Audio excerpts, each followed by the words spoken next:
Voici à présent, mesdames et messieurs, le dernier virage de cette matinée, la causerie matinale. La causerie matinale avec nos invités qui sont déjà sur le plateau. Donald Arossi, bonjour. Bonjour à tous. Merci d'être là ce matin. Je rappelle que vous êtes contrôleur de gestion et puis journaliste également. Vous êtes le directeur de publication du quotidien en ligne Béné Toro, c'est ça? Tout à fait, c'est très ça. bien.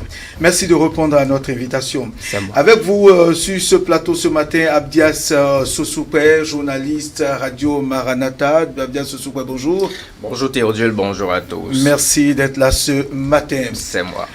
Nous avons abordé depuis quelques jours la saison pluvieuse, pour ne pas dire depuis quelques semaines, et déjà des pluies diluviennes qui s'abattent sur Cotonou. Toute la semaine dernière, il y a eu pluie et déjà des eaux un peu partout dans les rouilles de Cotonou, le sud du Bénin et surtout Cotonou en tout cas. Les quartiers Agla, Vossa, Votrou, Kadiamo, etc. à Gontikon sont inondés, sont assiégés et encerclés par l'eau. Alors la question est de savoir aujourd'hui, est-ce que Cotonou est envahi par l'eau ou inondé? C'est à cette question que nous allons nous prêter, trouver des approches de solutions et nous interroger sur ce que peuvent les autorités municipales à la date d'aujourd'hui. Donald Sosoupé, Donald Arossi, déjà, est-ce que Cotonou aujourd'hui, tel que vous voyez cette ville, est-ce que c'est parce que les différentes politiques qui étaient engagées par les autorités par le passé, ces politiques ont-elles échoué? Nous allons nous demander, c'est la question qu'on peut se poser. Alors, je pense d'abord que la question liée à l'inondation à Cotonou est très importante et il s'avère indispensable qu'on revienne régulièrement là-dessus parce qu'aujourd'hui, les dégâts sont énormes. Alors, quand on regarde aujourd'hui Cotonou, on a vu qu'il a eu plu sur environ 3 jours de façon très intense et les dégâts sont très énormes déjà, alors que nous ne sommes qu'au début de la saison pluvieuse. Il a lieu donc de se poser la question de savoir qu'est-ce qui ne va pas depuis des années, alors qu'on crie sur tous les toits, Cotonou en campagne contre les inondations. Et bien, année après année, les dégâts sont là et plus énormes. Vous vous souvenez de 2010 où on a eu quand même des pertes en vies humaines, les dégâts sur le plan matériel et les dommages par rapport même à l'économie étaient énormes et l'impact avait même touché tout le pays parce qu'on a enregistré environ 55 communes touchées. Et Cotonou était quand même au cœur de ces pays touchés. Et après tout, quand même, Cotonou, c'est la vitrine du pays. Alors, il faut quand même commencer par se poser des questions. Mais qu'est-ce qui ne va pas? Qu'est-ce qui ne va pas en matière de gestion des inondations, sinon en matière d'aménagement même de la ville de Cotonou? Très bien. Nous allons y revenir, mais l'autre question qu'il faudrait qu'on se pose est de savoir, bien avant cette politique des 3 CI, il y avait l'ancien chef de la circonscription de la ville de Cotonou, Jérôme aussi Dandinou, qui avait mené des opérations de déguerpissement. Est-ce que c'est parce qu'en temps, il y avait cette opération, je dirais, les exutoires naturels d'eau ont été certainement envahis. Et là, à un moment donné, le chef-ci avait mené cette opération de dégagement de tous ceux qui se retrouvaient sur ces exutoires naturels. Abdias Sosoupé. Oui, mais c'est vrai, on a dégagé ceux-là qui occupaient ces lieux-là, ces personnes qui empêchaient la circulation normale de l'eau. Cette opération a eu lieu, en tout cas, de l'autre côté de Fifadi. Cette opération. C'était un éclat, c'était des actions d'éclat applaudies par tous, parce que Cotonou était, tout le monde se retrouvait, les gens étaient lotis sur le chemin naturel de l'eau. Non, mais c'est d'abord des efforts que des gens ont fait, ces efforts-là qu'il faut naturellement saluer parce qu'ils ont compris l'importance de ces actions-là à l'époque. Ce n'est pas dit aujourd'hui que ces actions-là ne sont plus de nature à endiguer le mal. Mais il faut reconnaître que c'est vrai, vous avez dégagé les gens, on a fait cette opération. Est-ce qu'aujourd'hui, ces personnes-là qui ont été dégagées n'ont pas repris leur place initiale? Parce que c'est un problème d'abord de démographie. La population qui ne cesse de s'accroître en nombre. Et chacun veut quand même trouver quelque part où rester. Le problème encore, c'est que tout le monde veut rester forcément à Cotonou pour des raisons peut-être de distance entre la maison et le boulot et tout ça.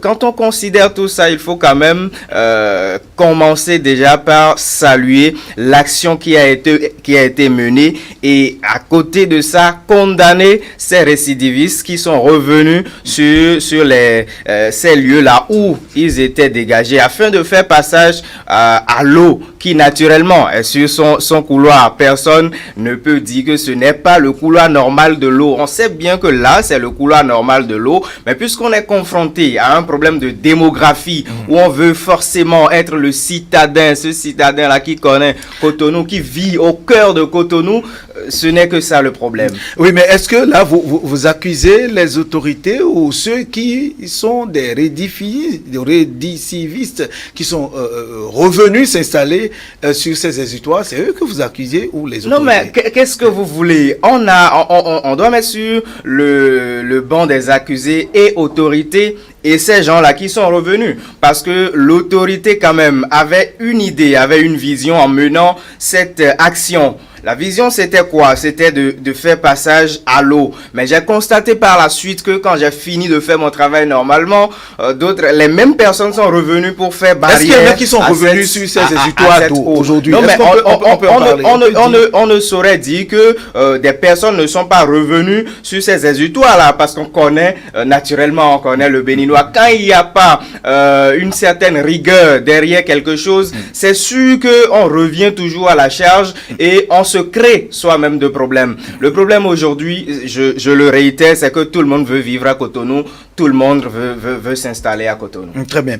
Alors, Donald Arossi, dites-nous, est-ce que c'est le lotissement de Cotonou qui pose problème? Est-ce que ce ne sont pas des gens qui ont été installés, lotis, et qui ont construit de très grandes maisons et de très grands édifices sur ces domaines, sur ces exutoires d'eau, sur ces bassins d'eau qui causent l'inondation, ou bien c'est véritablement parce que la texture du sol de Cotonou est véritablement sablonneuse et donc, comme on le dit, Cotonou est sous l'eau?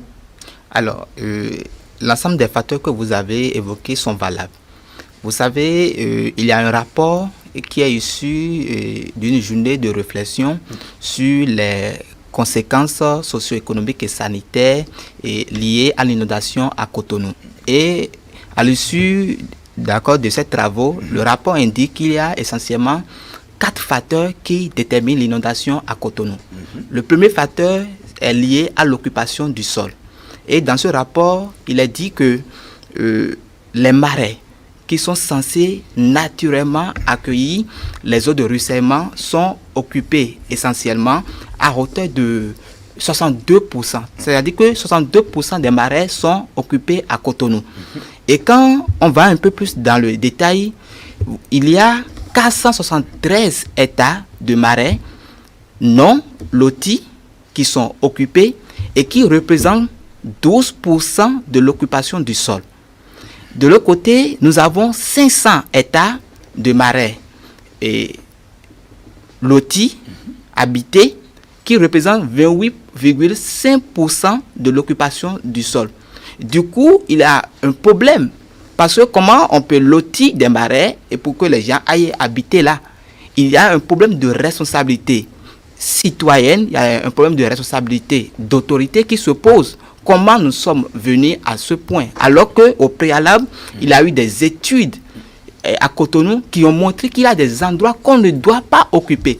Mais progressivement, ça date avec de la plusieurs croissance années, démographique et puis, vous savez un peu, ces affaires liées à la vente de certains domaines qui ne devraient pas être vendus, on s'est retrouvé après plusieurs années que plusieurs domaines ont été occupés. Et outre ça, il y a aussi l'autre aspect du sol que vous avez évoqué, qui est relatif au relief qui est un peu plat. Et c'est un peu dû à la hausse de la nappe phréatique qui n'arrive pas à absorber, qui est très élevée. Du coup, l'eau n'arrive pas à vraiment rentrer dans le sol. Et donc, quand il y a une certaine quantité d'eau qui rentre dans le sol, le reste, quand il y a une pluie abondante, le reste naturellement à la surface du sol. Alors, à partir de ce moment, il pose un problème d'assainissement parce qu'il faut des ouvrages pour drainer cette quantité d'eau, surtout de ruissellement, vers ces points de chute. Mais de l'autre côté, on constate dans plusieurs zones que ces ouvrages n'obéissent pas forcément aux règles, sinon aux réalités d'aujourd'hui. On voit des ouvrages qui n'arrivent plus à absorber en un temps record la quantité d'eau de ruissellement qu'il faut. Du coup, il faut plusieurs heures, des fois même des jours, pour que l'eau soit évacuée vers la lagune ou les bas-fonds. Et de l'autre côté aussi, il y a un problème d'adaptation de ces de ces infrastructures de drainage, parce qu'on remarque avec le temps que plus il y a la montée des eaux au niveau de la lagune, on retrouve des infrastructures de drainage qui se retrouvent en bas de la lagune, c'est-à-dire qu'en bas de l'eau, et du coup l'eau remonte dans ces infrastructures de drainage, et du coup l'eau n'arrive plus à quitter la zone habitée pour aller vers les cours d'eau. Voilà. Du coup, on ne peut qu'assister à cette forme d'inondation. Et il y a un autre élément quand même qui est lié à la gestion des déchets solides à Cotonou. Aujourd'hui, la quantité de déchets produits à Cotonou est de l'ordre de 718 000 tonnes, voire 720 000 tonnes. C'est vrai que ce sont des études qui remontent à quelques années en arrière. Mais sur ce taux, sur cette quantité de déchets produits, on remarque que selon les autorités, les chiffres fournis même par les autorités, que c'est à peine, sinon environ 500 tonnes qui sont gérées. Et le reste se retrouve au niveau, et naturellement, des exutoires ou encore des cours d'eau ou des marais qui doivent recevoir les eaux de ruissellement. Du coup, l'eau n'arrive plus à aller véritablement à sa source, et le problème est qu'on ne peut qu'assister à cette réalité. Alors, nous connaissons plus ou moins les réalités de Cotonou, les causes liées à l'inondation. Mais qu'est-ce qu'il a lieu de faire? Je pense que le problème est beaucoup plus technique aujourd'hui, et il faut avoir le courage nécessaire de poser des actes.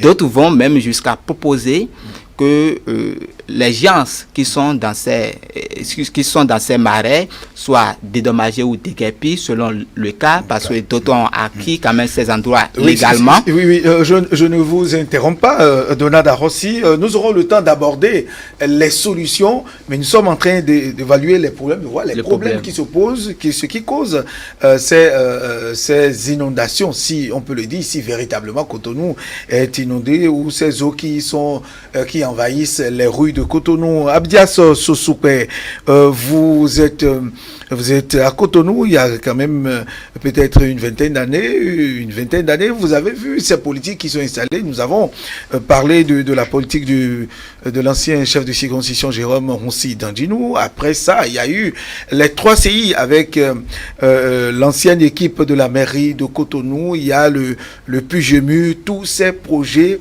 pour régler les problèmes d'inondation d'eau à Cotonou. Est-ce que d'abord les 3 CI étaient-ils les 3 CI étaient-ils les vraies solutions, bien la thérapie qu'il fallait appliquer? Vous savez, il y a toujours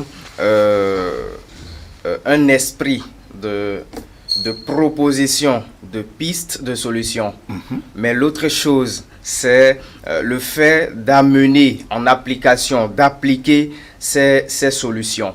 Enfin, et il y a aussi que les choses évoluent. Et chaque fois que les choses évoluent, il faut trouver de nouvelles solutions à ces nouveaux problèmes-là qui se posent. Donc, je ne voudrais pas me mettre dans une posture d'analyse de ces travaux-là qui ont été faits. Oui, parce qu'on a les 3 CI, quand on prend l'exemple des 3 CI, Abdias, Sossoupé dans Cotonou, on sait, les 3 CI, ce que ça comporte au Cotonou en campagne contre l'inondation. Il s'agissait là d'évacuer, en tout cas, de curer les caniveaux, de balayer les artères de la ville, et puis pourquoi pas de construire ou bien de réfectionner ces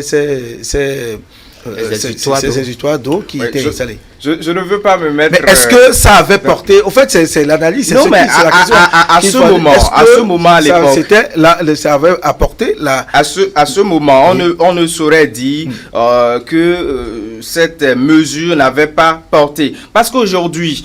Quand il s'agit de faire encore des propositions de solutions, on va revenir encore sur ces solutions-là que j'appelle des solutions précaires. Parce qu'il s'agira de venir dégager, de venir faire le pompage de ces eaux-là qui encerclent, enfin, qui sont venus envahir les paisibles populations. Il y a aussi cette manière-là pour les autorités de curer les caniveaux. On sait que tout ça là aujourd'hui est encore d'actualité, mais je pense qu'à l'heure où nous parlons, il faut aller au-delà de ces mesures précaires. Moi, j'appelle ces mesures là précaires parce que les techniciens sont disponibles. Je pense, on ne peut pas dire qu'au Bénin il n'y a pas de tête pensante pour trouver quand même des solutions idoines pour qu'on en finisse une fois de bon avec cette situation. Mais est-ce que vous pensez qu'on pourra finir avec l'inondation à Cotonou actuellement, telles que les choses se présentent aujourd'hui? Non, mais s'il faut que Cotonou seul se lève pour dire qu'elle, en tant que commune, veut finir avec l'inondation, c'est sûr que la municipalité va faire un travail, mais un travail qui va avoir de répercussions sur les communes environnantes. Parce qu'aujourd'hui, quand vous finissez de travailler Cotonou, regardez par exemple Semekodji et Porto Novo, qui sont aussi de temps à autre envahis par cette eau-là. Donc, moi, je pense quand même qu'il y a les techniciens nécessaires qui peuvent faire le job. Et quand on va leur faire appel et croire en leur capacité, vous estimez qu'ils n'ont pas été, il n'y a pas une politique, vous pensez qu'actuellement il n'y a pas une politique de vision par rapport à la... Il ne s'agit pas seulement, merci, de faire nous avons également, merci Abdias Sossoupé, nous avons également sur ce plateau, il nous a rejoint, bienvenue à Bassagan, bonjour. Bonjour Théodule, bonjour aux amis téléspectateurs. Merci d'être là. Alors nous parlons de Cotonou qui soit, nous allons dire, envahi par l'eau ou inondé, c'est là la grande question. Les différentes politiques qui ont été mises en œuvre dans le règlement de cette situation récurrente, parce que nous vivons ça chaque année. D'abord avec l'opération de l'ancien chef CIR, nous partons de là, d'Andinou, qui avait dégagé des gens qui se trouvaient sur les utoires de l'eau. Ensuite, la politique des 3 CI, le PGMU, et avant qu'on arrive à ce qu'on vit aujourd'hui, ce qui se passe aujourd'hui. Bienvenue à Ouazawan. Quelle analyse faites-vous de ces différentes politiques? Ont-elles échoué sur toute la ligne? Alors, il faudrait d'abord donner une précision. Tout à l'heure, quand j'ai vu mon confrère dans une détermination pour pouvoir donc lutter contre cette inondation avec des argumentaires, je dirais, avec un matelas argumentaire solide, permettez-moi de le dire de cette façon, mais il faudrait savoir que l'inondation est congénitale à Cotonou. C'est ce qu'il faudrait dire. Vous savez, les gens se sont installés dans les milieux naturels de l'eau. À partir de ce moment-là, lorsque les gens s'installent dans le milieu naturel de l'eau, il faut procéder aujourd'hui à un désengagement de Cotonou avant d'arriver à une solution efficace et efficiente. On ne peut pas aujourd'hui avec les petites mesures, parce que quand vous entrez d'abord dans l'histoire de Cotonou, vous allez comprendre nécessairement que c'était rien que des bas-fonds. Et donc, les zones rurales. Donc, Cotonou est en deçà de l'eau. C'est ça. Et donc, vous voyez, le nom même en dit non. Permettez-moi de le dire de cette façon-là. Et donc, à partir de ce moment-là, les gens se sont installés dans les milieux naturels de l'eau. Et donc, qu'est-ce qu'il faudrait faire? La seule solution pour que nous puissions arriver à bout des différentes peines aujourd'hui, c'est qu'il faut désengorger Cotonou. Alors, qui partira, qui restera? Voilà le grand problème qui se pose. C'est vrai, nous avons vu des projets avec une sécheresse indescriptible, permettez-moi de le dire de cette façon. Et vous avez parlé de d'Anguinou, vous avez parlé de cette affaire de 3CI qui n'est jamais allé, en tout cas, tel que certains ont dit, aller en classe supérieure, permettez-moi d'aller de cette façon-là aujourd'hui. Et donc, quand vous prenez tous ces éléments et que vous mettez ça dans un agrégat, vous allez remarquer que c'est un travail de fond qui doit être effectué. Et donc, non seulement, quand moi je parle de désengorgement, ce qui relève de l'impossibilité, mais on peut y aller. On peut y aller comment? Si aujourd'hui, on arrive à avoir certaines administrations à Porto-Novo. Vous savez, Porto-Novo avait donc, le territoire de Porto-Novo était large par le passé. Avec le découpage territorial, on ne sait pas ce qui s'est passé. Et donc, les Agara, les Misretés qui étaient comptés qui étaient comptés dans Porto-Novo n'y sont plus. À partir de ce moment-là, on se demande où est-ce qu'on peut installer ces différentes administrations à Porto-Novo. Or, si on arrive... Il y a quand même de place. Oui. Il y a quand même de place. Effectivement. Au niveau des municipalités. Et donc, si on arrive à faire ça, c'est-à-dire que le flux de personnes qui résident à Cotonou va changer. Ça va avoir une métamorphose. Aujourd'hui, remercions Dieu, je dirais, presque, par rapport à ce qui se passe. On a au moins l'allègement de cette situation. Oui, on a l'assouplissement. Avant d'en arriver là, est-ce que vous pensez, bienvenue à Ouassaka, qu'aujourd'hui, il y a des gens encore qui se retrouvent, parce que c'est là la question, qui se retrouvent sur les exutoires? Oui, ça c'est clair. Ça c'est clair. Allez dans Agra, vous allez remarquer. Allez dans Papa, Lagui, Guiguin, Agboguedo. Allez dans ces différentes localités là. Oui, vous allez remarquer que les gens là ont pris siège dedans. Et donc, si vous prenez siège dans ces exutoires là, qu'est-ce que vous voulez que l'eau puisse faire? Parce que c'est son milieu naturel. Et donc, quand les situations nous avons de telles situations, il faut arriver d'abord non seulement à sensibiliser lesquelles populations qui se permettent aujourd'hui de mettre des sachets plastiques dans ces eaux pour pouvoir donc empêcher l'inondation. Or, ça là encore, ça aggrave la situation, ça envenime la situation. Vous voyez, autant de facteurs qui font que le processus de la réduction de l'inondation à Cotonou connaît, c'est-à-dire beaucoup de difficultés. Et donc, ce qu'il faudrait dire aujourd'hui, c'est vrai, j'ai vu mon confrère tout à l'heure qui disait que c'est possible de finir avec l'inondation à Cotonou, mais je dis et je le répète que c'est un mal congénital à Cotonou. Donc Abdias,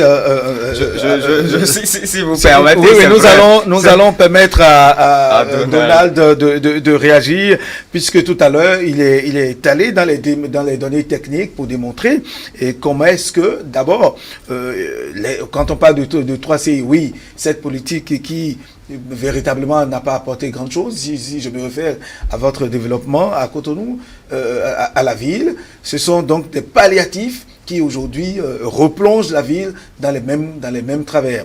Alors, est-ce que donc aujourd'hui il faudra repenser la ville, repenser le développement de la ville de Cotonou, c'est-à-dire chercher peut-être à dégager ceux qui se retrouvent dans les milieux naturels de l'eau, c'est-à-dire les exutoires naturels de l'eau? Alors, je pense que c'est fondamental cette question et ça doit faire objet de grandes réflexions. Parce que les analyses de bienvenue viennent reconforter les chiffres que j'ai sortis tout à l'heure. Parce que quand on dit que 62% de la surface, c'est-à-dire des zones marais, sont occupées, il y a problème. Alors, lorsqu'on parle des marais, c'est-à-dire ce sont des zones humides dont la surface est recouverte d'eau en plein temps, ou soit sont censés recueillir l'eau et quand il y a plus.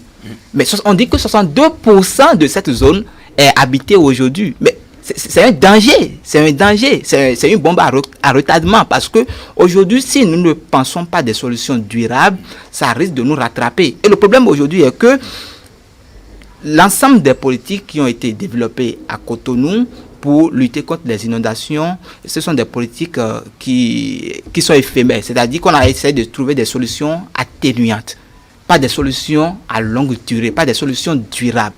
Et c'est ça qui pose le problème. On a vu un peu cette campagne de Cotonou en lutte contre les inondations. Moi, je parlais de campagne propagandiste beaucoup plus. Parce que ça ne se fait pas beaucoup plus sur les affiches, ni le maire ou les acteurs politiques portent leur botte pour aller dans l'eau. Mais on doit penser de solutions durables. On doit prendre des mesures, s'il le faut, radicales, pour pallier à ce phénomène. Et ce n'est pas des solutions qui manquent parce que nous avons eu quand même assez de thèses de doctorat sur la situation de Cotonou. Nous avons eu des études d'ingénierie sur la situation de Cotonou. Nous avons eu assez de recherches dans les facultés, surtout de géographie et autres, sur la question de Cotonou. Nous avons des aménagistes qui sont même au Canada qui proposent des solutions, aux États-Unis qui proposent des solutions. Il y a des experts qu'on sollicite chez nous qui quittent le pays pour aller loin, pour proposer des solutions à d'autres pays. Mais pourquoi pas nous, on ne peut pas utiliser ce qu'ils proposent?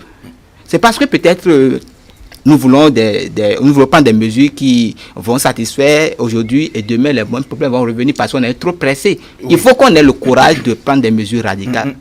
Et ça passe en partie par la libération de ces zones. C'est indispensable, c'est naturel. La construction.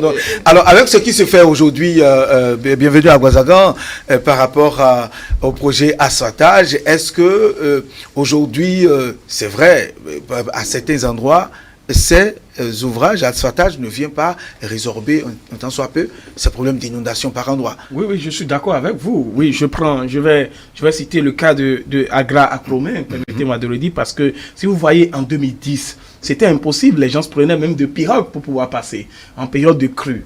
Mais aujourd'hui, passez pas à Clomain, il n'y a même pas, c'est-à-dire que vous passez librement, vous circulez librement, seulement qu'à des endroits donnés, les travaux ont piétiné, ce qui a fait qu'il y a eu le rejaillissement d'eau qui stagnait dans ces zones-là sur les autres localités. C'est vrai, vous savez, cette affaire de Covid est entrée dans le jeu, ce qui a fait que les travaux ont piétiné. Et aussi, il faudrait dire que le Bénin souffre de quelque chose, c'est que la difficulté des techniciens réels d'évaluation des travaux publics. Le Bénin a cette difficulté-là. Les techniciens que nous avons, je ne sais pas si c'est une question de mauvaise foi ou bien de difficultés techniques, qu'ils arrivent pas à évaluer réellement le processus d'évolution des différents projets. Si vous voyez, vous prenez le projet asphaltage, vous allez au ciné, je dirais ciné Concorde, vous voyez, il y a une voie qui mène et qui est dans Papala. Qui mène directement vers... quand vous voyez un peu, voilà, donc quand vous voyez un peu comment les choses ont été effectuées, vous allez dire, bingo, voilà une solution adéquate pour pouvoir lutter contre cela. Mais il y a une question de durabilité. Avec ce projet asphaltage, c'est vrai que nous sommes en train de voir l'essor, je dirais donc l'éclosion de tel projet. Mais moi, je parle de durabilité parce qu'il faudrait que ces mesures ardues là, je dirais ces ouvrages de haut niveau, ces ouvrages élevés et avec, je dirais, le professionnalisme à un niveau donné, il faudrait que ces genres de travaux là soient exécutés sur de longues durées, sur de longues années. Sinon, si nous nous arrêtons seulement à la mandature sous le régime de la rupture et que les autres administrations qui vont venir après ne continuent pas dans la même lancée, nous allons toujours revenir à la case de départ. Et je parlerai à partir de ce moment d'un effet boomerang. Vous aurez résolu le problème à un endroit donné, mais à un moment donné, cela va rejaillir sur les autres localités. Donc, ça aura des effets néfastes. Et donc, ce qu'il faut faire aujourd'hui avec ce projet, il faut continuer et aller très loin dans ce projet-là. Très bien. Abdias Sosoukwe, aujourd'hui, la qualité des travaux exécutés par endroit qui vient de cette qualité qui vient résorber, en tout cas, tant soit peu, le problème d'eau, d'envahissement d'eau, d'inondation, si on peut parler ainsi, dans Cotonou, c'est quand même appréciable. Oui, c'est appréciable, Mais le problème se pose toujours, je continue de le dire, ce sont des solutions précaires. Bienvenue dans son intervention. Il parlait d'une certaine manque de confiance en ces techniciens-là. Je me permets de le reprendre ainsi. C'est vrai, les techniciens au Bénin, ils n'en manquent pas. Mais je pense que le réel problème, c'est la mise en exécution des propositions de ces techniciens. Parce que d'abord... Vous estimez que les techniciens ne sont pas écoutés parce que quand même, ce qui se fait aujourd'hui sur le terrain est quand même appréciable et différent de ce qui se faisait comme par le passé. Non, tout à l'heure, Donald a donné l'exemple de ce qui se faisait comme les carnivores, par exemple, si nous prenons cet exemple. Mais aujourd'hui, l'épaisseur de la bitume ce n'est pas la même chose. La qualité même nous ne sommes pas des techniciens pour apprécier, mais nous observons, nous savons comment ça se passait comme par le passé. Nous saluons, nous ne manquons pas de saluer les efforts, sauf que ce ne sont pas des actions qui vont avoir des faits à la longue. C'est sûr que quand l'eau va encore atteindre un certain niveau, il faut revenir encore, casser ce qui est fait et reprendre encore. Là, on ne va pas atteindre le développement comme cela se doit. Moi, ce que je propose, ce qui a lieu de faire aujourd'hui, c'est qu'on s'asseye. S'il le faut encore. Et ça, je pense, le chef de l'État, il peut le faire. Parce que Cotonou, on ne saurait parler du Bénin sans parler de Cotonou. Je pourrais même dire que Cotonou, c'est le Bénin. Donc, si le chef de l'État peut prendre une initiative personnelle et prendre à charge cette situation à Cotonou, ce serait bien. Moi, je propose qu'on mette un comité d'évaluation de tout ce qui a été déjà fait. Parce qu'il a la capacité, il peut le faire. On évalue tout ce qui a été déjà fait, on tire les bonnes conclusions et on retire ces conclusions-là qui n'avantagent pas Est-ce que ce que vous proposez là n'est pas déjà dans le projet d'Alsata ou les autres projets qui viendront Donald Arossi? Il faut dire que ce projet vient résorber en grande partie le problème de rétention d'eau ou d'inondation dans plusieurs zones de Cotonou, notamment à Agla ou dans certaines zones, on n'aura plus ce souci. Parce que le problème, c'est à dire quoi? On n'avait pas des infrastructures qui pouvaient canaliser l'eau, c'est-à-dire que extraire l'eau de ces zones vers leur source naturelle. Aujourd'hui, avec ces infrastructures, c'est en partie une solution trouvée à ce problème. Et plus nous aurons de ces genres de projets sur le long terme, la deuxième phase, ça va régler en bonne partie, surtout dans les zones très habitées, au centre-ville, ce problème d'inondation. Mais l'autre chose aussi qu'il faut regarder, c'est qu'il y a des zones qui ne peut pas être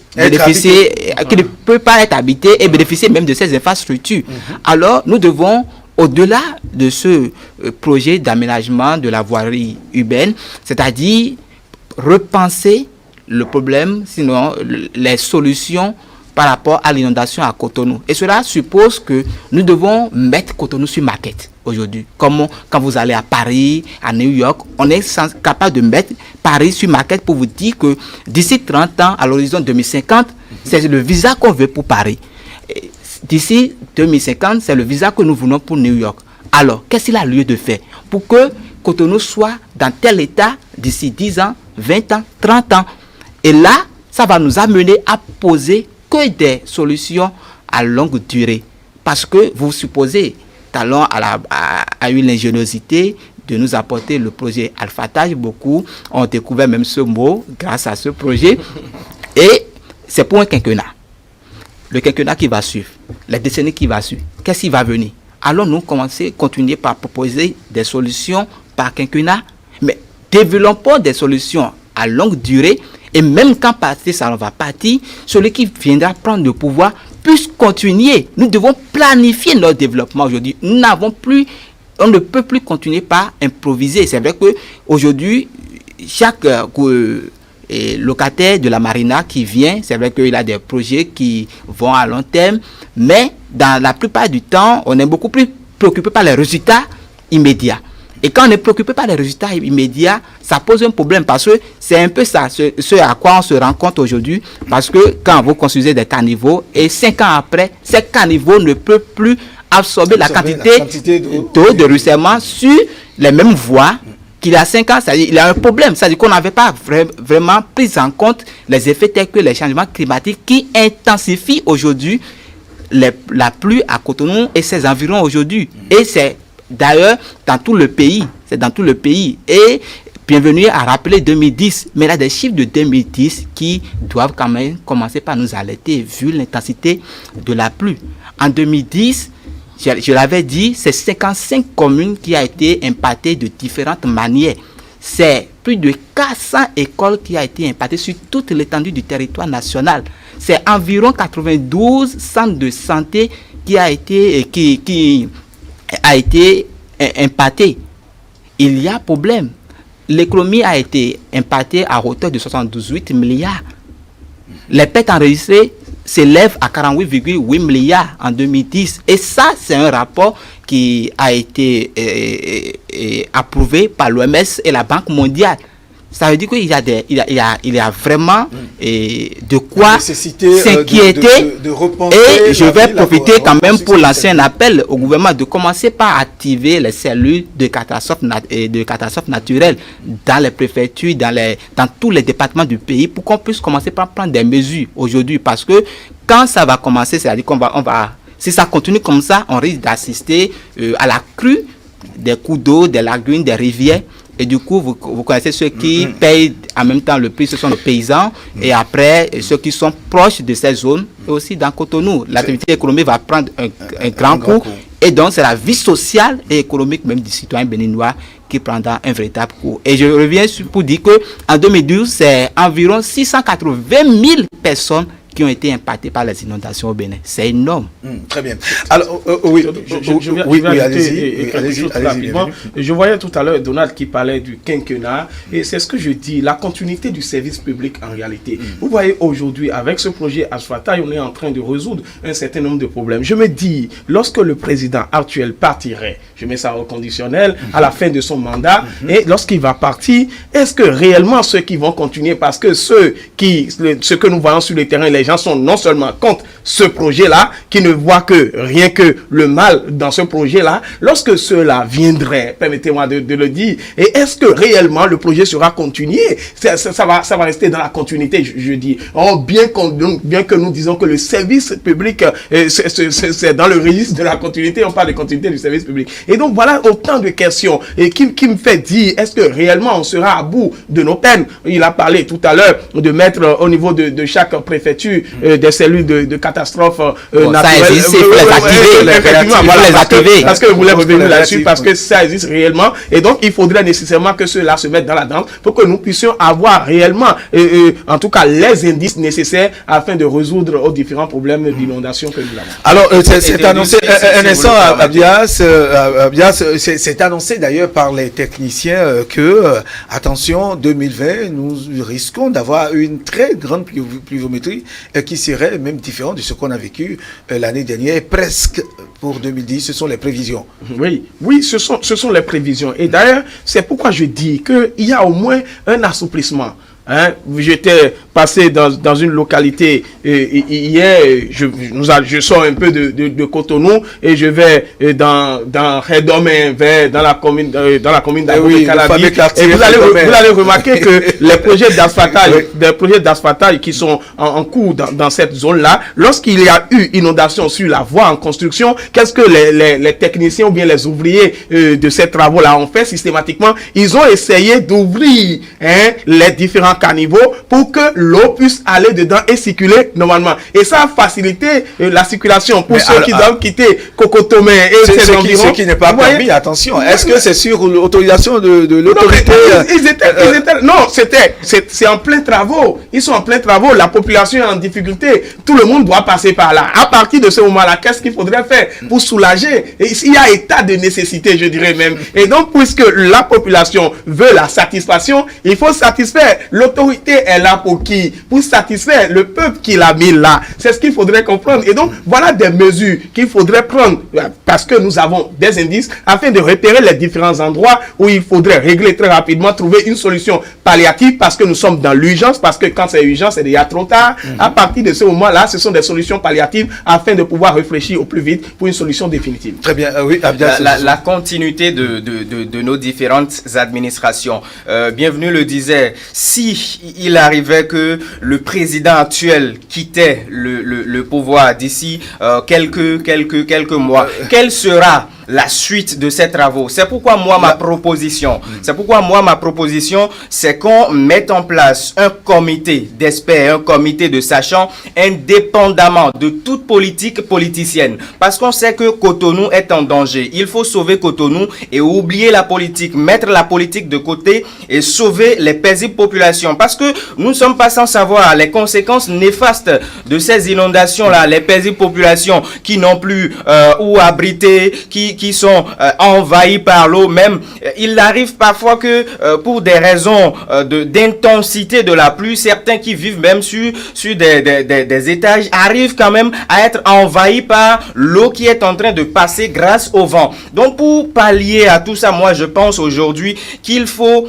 créer un comité spécial indépendamment de la politique, parce que c'est Cotonou, il faut sauver. Et puisqu'on a envie de sauver Cotonou, on met sur pied cette équipe-là qui va évaluer ce qui a déjà été fait et proposer maintenant d'autres solutions. Parce que Donald le disait, il faut avoir une vision sur un certain nombre d'années. D'ici 2050, quelle sera la situation avec les inondations à Cotonou? Lorsque ces experts-là vont se poser ces différentes questions, c'est sûr, ils auraient des solutions. C'est maintenant avec ces solutions-là qu'on saura exactement que chacun veut que Cotonou ne soit plus la cible, ou Cotonou ne soit plus le théâtre de ces inondations qui ne font que revenir chaque année. Très bien. L'autre question que je m'en vais vous poser là, c'est auprès de certains techniciens de la question que j'ai eue, je me suis posé cette question. Est-ce que c'est vrai qu'il faut aujourd'hui curer le lac Nokwe? Est-ce qu'il y a nécessité de faire ce travail, Donald Rossi? Et là, ce serait peut-être l'occasion de faire le tour de table et clôturer. Est-ce que vous êtes d'accord qu'il faut aussi, comme solution, curer le lac Nokwe aujourd'hui? Bon, en termes de solution, je ne suis pas spécialiste et j'y crois pas trop, mais quand on parle de curage de la lagune de Cotonou, je pense que c'est beaucoup plus par rapport, sinon, d'après ce que j'avais attendu, c'est beaucoup plus pour dépolluer la lagune. Surtout, il a un projet gouvernemental qui concerne ça, parce qu'il y a une quantité énorme de sachets plastiques dans la lagune, et en même temps, il y a quand même la faune qui est touchée. Donc, les impacts sur le plan environnemental sont énormes. Donc, c'est beaucoup plus... C'est une solution environnementale, mais qui ne viendrait pas, je ne pense pas, ma foi, qui ne viendrait pas résoudre le problème de l'inondation à Cotonou, à moins que les experts nous sortent vraiment des éléments palpables et concrets pour nous prouver que c'est une solution parmi tant d'autres. Mais je reviens quand même toutefois sur ce que disait mon confrère pour dire que c'est indispensable de penser une solution à long terme. Parce que quand c'est une solution bien réfléchie et élaborée sur le long terme avec des actions à mener année par année, c'est-à-dire qu'on aurait établi un plan d'action d'exécution, parce que c'est quelque chose qui va coûter énormément et on n'aurait pas les ressources pour mettre ça sur place en 2, 3, 5 ans. Du coup, ça s'imposerait à tout régime qui viendrait au pouvoir. Et donc, avec les moyens, avec les capacités, ils pourront au fur et à mesure faire une partie. Si quelqu'un d'autre vient après partie salon, peut-être que c'est partie salon qui va élaborer, trouver la solution, et peut-être qu'il ne le ferait pas avant de partir. Alors, si un autre régime vient, après toute étude, s'il se rend compte que c'est ce qu'on doit faire, mais ils peuvent le faire à 20%. Un autre régime vient, il le fait à 10%, 15%. Mais c'est ça qu'il nous faut aujourd'hui. Et dans tous les domaines. Très bien. Merci. Bienvenue à Ouattara. Je ne vais pas, c'est-à-dire emprunter, je dirais, la bague du pessimisme comme Arias qui parlait du fait qu'il faut mettre en place des comités, il faut faire des comités. Ça n'a pas marqué, on n'a fait pas le passé. Et beaucoup de rapports sont là aujourd'hui. Le rapport, c'est-à-dire la mise en place, l'élaboration du programme d'action du gouvernement est partie donc des analyses, des études des experts, des techniciens. Ce que j'ai dit, c'est pour ça que je suis en train d'attirer l'attention des téléspectateurs sur ça et de tout le monde là-dessus d'ailleurs. Vous savez, j'ai dit que l'inondation est congénitale à Cotonou. Et donc, le seul moyen, c'est le désengorgement de Cotonou. Et lorsqu'on va désengorger Cotonou, des gens qui sont dans ces milieux naturels, qui se sont installés, où est-ce qu'on va les mettre? Vous savez, aujourd'hui, à Bomé-Calavi aussi, qui va habiter Cotonou désormais? Voilà, qui va habiter Cotonou désormais. C'est là non, sans souci, si c'est pour le bonheur du peuple, évidemment. Et donc, vous voyez un peu, le cas aussi, à Bomé-Calavi aujourd'hui, quand Abias disait tout à l'heure, il faut un comité pour Cotonou, je dirais un comité pour presque toutes les villes du Bénin qui sont donc, qui souffrent des affres de l'inondation. Vous voyez, à Bomé-Calavi, les gens... C'est un problème d'aménagement. C'est un problème d'aménagement territorial, en tout cas. J'aurais l'impression que le système, l'urbanisation qui a été effectuée à Cotonou a été mal faite. Permettez-moi de le dire, je ne suis pas expert, mais si nous voyons ces effets aujourd'hui, ou bien les populations se sont installées, je dirais, ils ont été lotis, installés.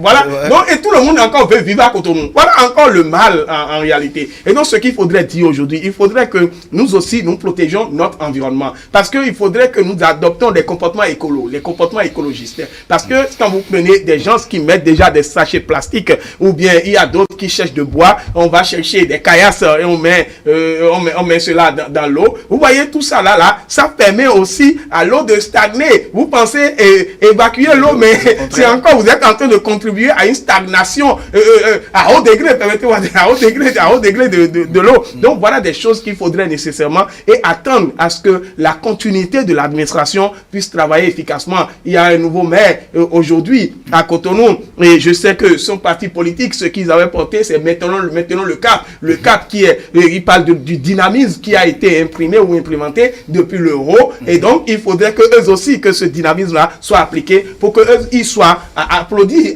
en son temps. Mais nécessairement, j'ai dit, la solution de Cotonou, c'est une solution durable qui doit être recherchée et ça doit passer sur de longues années. Très bien.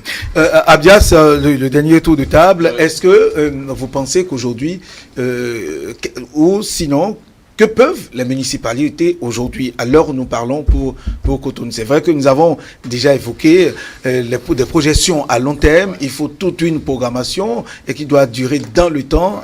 Alors, tout de suite, en dehors de se mettre dans les bottes et de circuler par endroits, qu'est-ce que les municipalités peuvent faire peuvent faire? Je pense que sur ce point, les populations attendent ardemment Luc Atropo. Sauf que Luc Atropo n'est pas le magicien qui viendra dire à la pluie « Hé, tais-toi, ne viens plus ». Ben, ce que moi je propose, je pense quand même que vu les compétences et la capacité de cette équipe, surtout de celui-là qui est le chef de l'équipe, il peut quand même arriver à faire des propositions pour sortir Cotonou de cette situation. Et je ne vais pas aller sans ne pas parler de l'intercommunalité aujourd'hui, parce qu'il le faut. Lorsque les communes ne vont pas surtout les communes qui sont impliquées dans le grand Nokoué, dans le grand Nokoué. Oui, c'est justement pourquoi je parlais d'une reconstitution d'équipe s'il le faut. Il faut avoir un comité qui prend en charge les communes qui environnent, les communes environnantes de Cotonou, afin de faire des propositions pour que dès qu'on aura trouvé la solution, peut-être après 50 ans, pour Cotonou, que cette solution-là ne constitue pas de difficulté par la suite pour les autres communes qui environnent la commune de Cotonou. Voilà un peu ce qu'il faut faire. Mon appel aux maires, c'est qu'ils s'unissent. Il leur faut l'intercommunalité. Parce que quand les maires vont s'unir... Il y a la NCB. Non, mais c'est pas ça. Au-delà de la NCB, quand les communes vont s'unir, fédérer leurs moyens, fédérer la capacité intellectuelle des têtes pensantes, je pense ça fera beaucoup plaisir au gouvernement qui va agir. Très bien.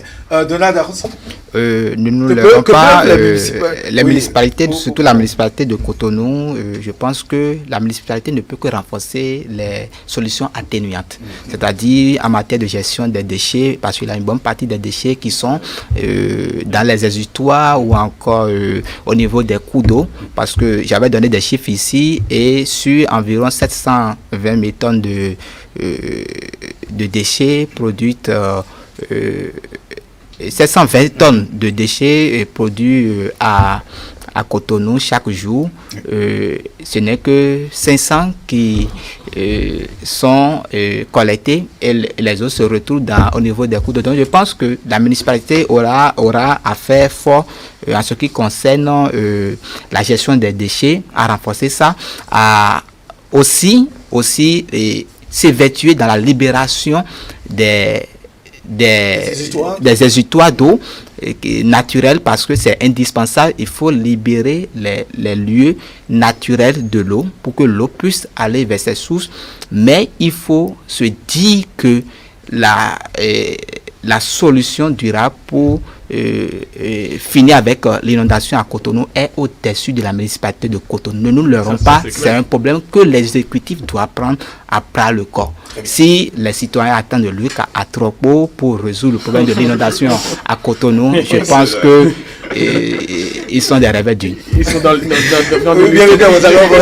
non, mais c'est ce que je voudrais même dire. Je vais laisser la balle au bon et pouvoir dire que si les gens effectivement pensent que lutte à Tropo avec le bâton magique pourrait donc résoudre ce problème d'inondation à Cotonou, ils n'ont qu'à voir leur réalisation dans l'utopie. Permettez-moi de le dire de cette façon-là. Mais la seule chose qu'il faudrait dire, c'est que il faudrait qu'il ait réellement, c'est-à-dire des roseaux pensants sur la question des différentes villes qui sont confrontées à cette réalité-là, à cette réalité naturelle, permettez-moi de le dire de cette façon-là. Et donc, à partir de ce moment, j'ai parlé tout à l'heure de l'ANCB. Je sais que l'ANCB fait des efforts nécessaires parce que c'est ça qui fait asseoir l'intercommunalité. Et donc, à partir de ce moment-là, ils n'ont qu'à penser à résoudre le problème de certaines localités confrontées à cette réalité-là. Et à partir de ce moment-là, on pourrait réellement sentir. Et je remercie d'abord aussi le gouvernement qui a pu trouver qu'aujourd'hui, il faudrait qu'il ait une agence, parce que peut-être les fonds, je ne dis pas, je n'ai pas les preuves, ça peut être une présomption simple, mais ce n'est pas une présomption irréfragable. Je dis en ce moment qu'il peut y avoir des fonds qui ont été destinés à la réalisation de ces différents travaux qui ont été grugés. Je suis dans une supposition, je ne dis pas que c'est ça. Et donc c'est une hypothèse qui reste à vérifier. Et donc si aujourd'hui les rapports d'auditeurs du fonds FADEC sont là. Non, je ne voudrais pas aller sur ce terrain-là, pour toucher certains, je ne veux pas aller sur ce terrain-là. Et donc, ce qu'il faudrait savoir, grâce à cette agence dont le gouvernement a parlé aujourd'hui, parce qu'il y a une agence qui aurait à gérer donc les fonds des différentes communes, grâce à ça, on peut aller à la fin de certains projets. C'est mon souhait et je pense que le chef de l'État peut y arriver. Très bien, merci à vous, chers invités. Abdias Sosouper, journaliste Radio Maranatha. Donald Rossi, du journaliste également au quotidien en ligne, Bénin Toro. Oui. Très bien. Et bienvenue à Guazagan, rédacteur en chef du quotidien La Primeur. Merci d'être venu ce matin partager avec nous ces différentes préoccupations des Cotonois. Cotonou est-elle, la ville de Cotonou donc, est-elle envahie par l'eau ou inondée? C'est bien la grande question que nous nous sommes posée ce matin. Et ensemble, vous avez écouté les uns les autres. Il faut une politique de longue haleine, de longue durée, sur le long terme. Et déjà, nous osons dire que le gouvernement, à travers le programme d'action du président Patrice Talon, a d'ailleurs trouvé la solution avec ce grand projet d'assatage qui vient résoudre un tant soit peu les différents problèmes d'inondation par endroit. Il y a la première phase qui s'achève, la seconde phase va démarrer d'ici peu, la troisième, et puis pourquoi pas on pourra revenir ici, faire le point, dire qu'est-ce qui a été fait jusque-là, qu'est-ce qu'on peut dire de Cotonou aujourd'hui, et entamer, et comme l'a dit certains sur le plateau, faire la maquette de Cotonou pour les années, pour 20 ans, 30 ans, 50 ans, pourquoi pas. Merci de nous avoir suivis. Ce sera tout pour la causerie matinale et surtout pour l'émission Le Matin de ce jour. On se retrouve demain, jeudi, dès qu'il sonnera 6h30. Merci de nous avoir suivis.